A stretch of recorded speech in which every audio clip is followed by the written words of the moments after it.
As the pandemic hit, a lot of us spent time outside camping with the family because, well, it was one of the few things we could do that was actually pretty safe.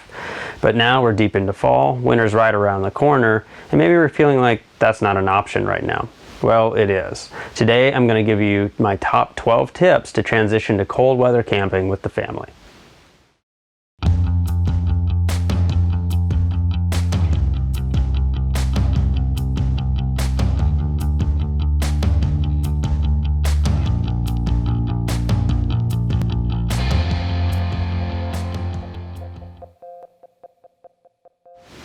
Hey everyone, I'm Jason. Thanks for stopping by at Short Guy Beta Works, where we're dedicated to helping you and your family find joy and connection outside. When I was climbing Denali, our highest camp was above 19,000 feet, and we were only 250 miles from the Arctic Circle, so I know what it is to camp in cold weather. So today, I'm going to give you 12 tips to help take that idea of cold weather camping and make it a reality. Tip number 1, have the right shelter gear. We're going to focus on tents, sleeping bags, and sleeping pads. You're going to want a 4-season tent. 4-season tents don't have mesh coming up the sidewalls, so you can't have cold breezes coming in and removing that warm air from the inside of your tent. They have thicker tent poles because we typically get more wind in the cold weather months. Also, depending on where you live, there's a chance for snow load, and that can put a lot of stress on your tent poles, and you need poles that can stand up to it. Also, many 4-season tents are double-walled tents. Double-walled tents are exactly what you think they are.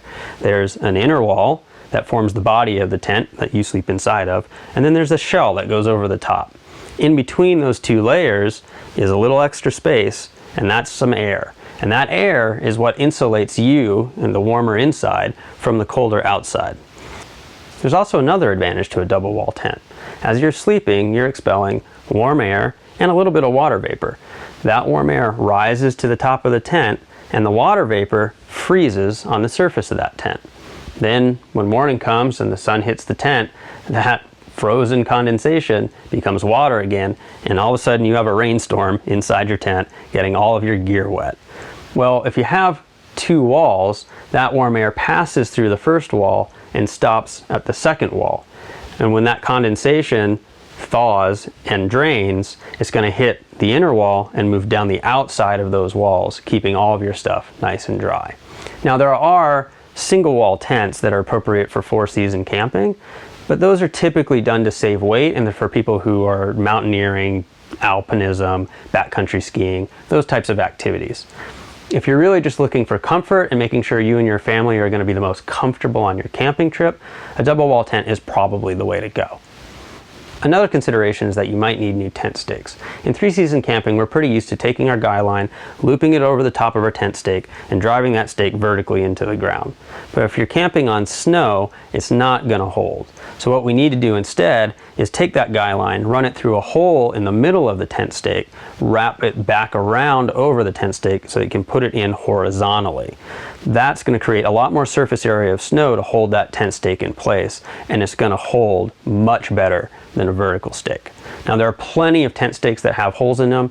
The SMC stakes are ubiquitous, but I like the Virgo Titanium because they're smaller and lighter. Now that you have a tent, you're going to need a sleeping bag. What you're trying to do is match the temperature rating of your sleeping bag to the typical overnight lows in the areas that you're planning on doing your camping. But keep a couple things in mind. The first is that if you're camping with your family, there's probably a lot of people in your tent, and they're all generating heat. That means the temperature inside your tent is going to be warmer than the temperature outside, typically 5 to 10 degrees. Also, keep in mind your own metabolism and the metabolism of your family. Some people are warm sleepers and other people are cold sleepers. Warm sleepers, their metabolism just doesn't slow down as much overnight, so they don't need as warm a bag as cold sleepers do. When you're selecting a bag, what you're really trying to find is loft. Loft is determined primarily by fill power.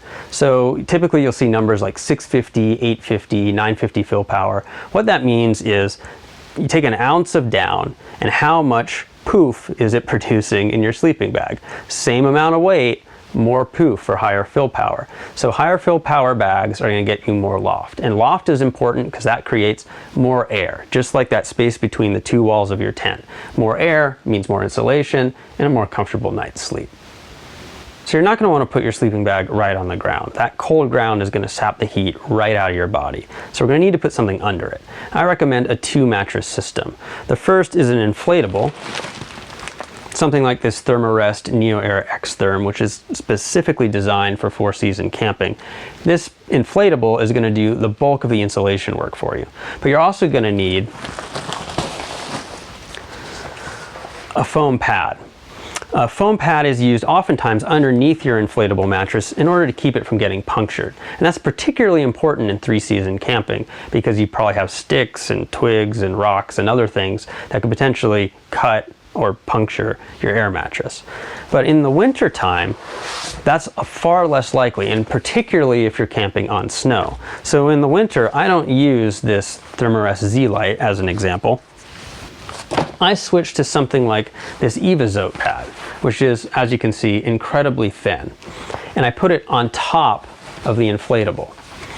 Now, it has a lot to do with convection and conduction to understand why it might be warmer to put your foam pad on top rather than underneath. But suffice it to say that your inflatable has, 2 inches of depth to it, and those 2 inches are a whole nother surface that cold air can come in and warm air can escape. Your very thin foam pad doesn't really have much to that depth surface, and so you're going to have a lot less heat loss coming out of the sides.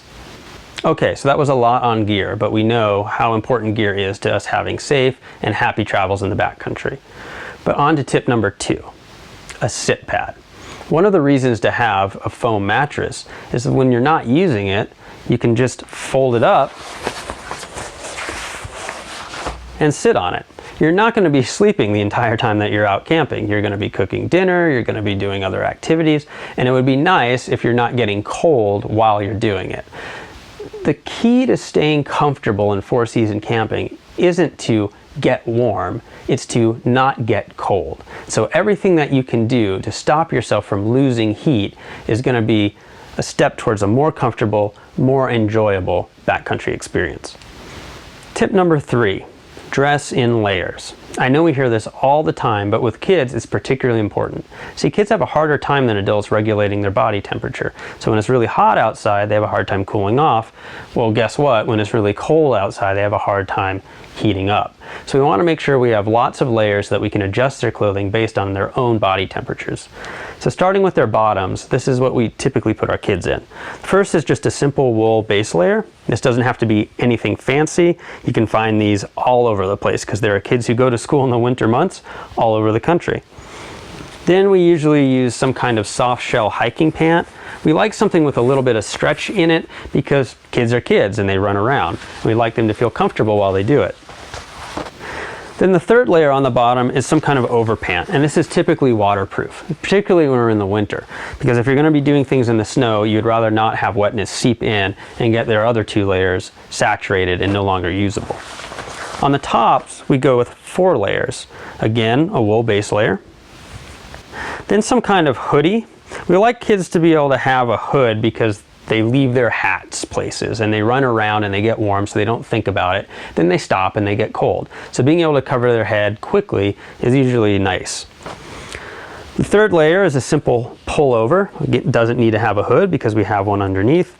And then the 4th layer is the winter parka.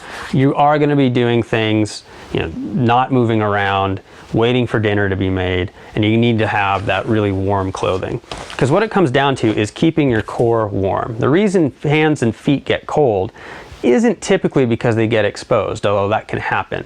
Usually what happens is you're not keeping your body warm enough, and your body's natural reaction to that is to lower the blood flow to your extremities so it can protect your organs. So if you can keep your chest and your back and your neck and your head and your groin all warm, then you're not going to get cold hands and feet. Now that being said, you're still going to need gloves, and we usually go with a 2-glove system. So we have a lighter kind of running glove, if you will, and then more of your typical, snow season gloves. Now ideally, you would like the thinner gloves to be able to fit inside the thicker gloves. So that way you've got kind of a 2-glove system if you need to layer it. And as we've talked about, layers are a good thing. And then finally, the boots.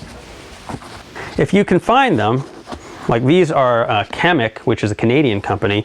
It's really good to get a double boot where you can take the liner out. Because what this is going to allow you to do is keep this liner in warm places overnight, where you can put the boot outside so you're not tracking in wet and snow into your tent.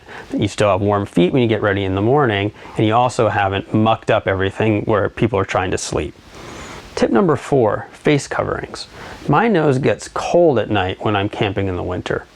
Now I've got a mummy bag on and it's covering most of my head, and I've got a hat on and it's covering my ears, but my face is exposed because I need to be able to breathe. That's where one of these come in, a neck gaiter. Some people call them a buff, although buff is a specific brand of neck gaiter. And all it is a cylinder of fabric that you put over your head down to your neck, and then you can pull it back up over your nose and mouth. Now it's pretty thin, but it is enough to keep the warm air that you're expelling kind of trapped in closer to you, and it keeps your nose and your mouth warm. Tip number 5, get a longer sleeping bag than you need. Now sleeping bags typically come in 5'6", 6 feet, and 6'6" models. Now I'm 5'6", so I get the 6-foot model. That gives me 6 extra inches of space at the bottom. What do I need that extra space for? Well, I'm going to be stuffing some things down there that I don't want to freeze. The first thing is my water. Anything liquid. So if you have contact lenses and you need saline, that's got to go in the bottom of your bag. But definitely your water. Otherwise you're not going to have anything to drink overnight. You're not going to have anything to drink when you wake up. You don't want a frozen water bottle. You're also going to want to put your canister fuel down there for the next day. It doesn't have to be all your canisters, but the canister you're going to use in the morning if you're using a canister stove. Otherwise you're going to find it's really hard to light your stove come morning time. Another thing I like to put in the bottom of my bag is tomorrow's socks. I really don't like having cold feet, and so when I wake up in the morning, I want to put my feet in some nice toasty socks, not some frozen things that have been on the surface of the tent. And lastly, any electronics, cameras, inReaches, GPS devices, any spare batteries. The cold air just saps the life out of those batteries. So if you want your electronics to function the next day, then it's probably best to put them in your sleeping bag and keep them warm. Tip number 6, boil some water right before you go to bed. Take that boiling water, put it in that water bottle that you're going to stuff in the bottom of your sleeping bag. All sleeping bags do is trap heat that's being generated from within it, and that heat is typically being generated by you. Now if you have boiling water in a water bottle, you've got an extra little furnace at the foot of your sleeping bag that's helping you generate that heat. You'll find that 1 liter of boiled water will go a long way to keeping you toasty throughout the night. Tip number 7, eat a hot cooked meal right before you go to bed. If you're backcountry skiing or you're backpacking or you're moving around a lot and you're eating bars and goos and simple grab-and-go foods, save that one cooked meal for the evening, if you have to, even over the morning. What you want to do is get that warm food inside your body and rev up that metabolism. So as your body starts to digest that, your metabolism is going to go up. That's going to have you sleep a little warmer, and it's going to make for a more comfortable night as you're trying to go to sleep. Tip number 8. For the same reason that you want to have that cooked meal to rev up your metabolism, take a walk before you go to bed. That's another way to get your metabolism going up. And a higher metabolism means a warmer night spent. Tip number 9, face your tent door away from the wind. Now I know in 3-season camping, when temperatures aren't usually as much of a concern, we're oftentimes worried more about views or sunrises or sunsets and things that we want to see. When it comes to the 4th season, comfort is going to be imperative, and one of the ways to stay comfortable is to make sure that wind is coming over the toe of your tent and spreading out around you rather than coming right into the face of your tent. You are going to have to keep part of that tent open to vent, and so you don't want that cold air blowing right in. Also, when you get up in the morning, it isn't really pleasant if you open that tent door and you get blasted by a rush of cold air. Tip number 10, if you're camping in the snow, dig a pit right in front of your tent door. Make it exactly the length as from your knee to the bottom of your foot. What you're doing is you're making a seat.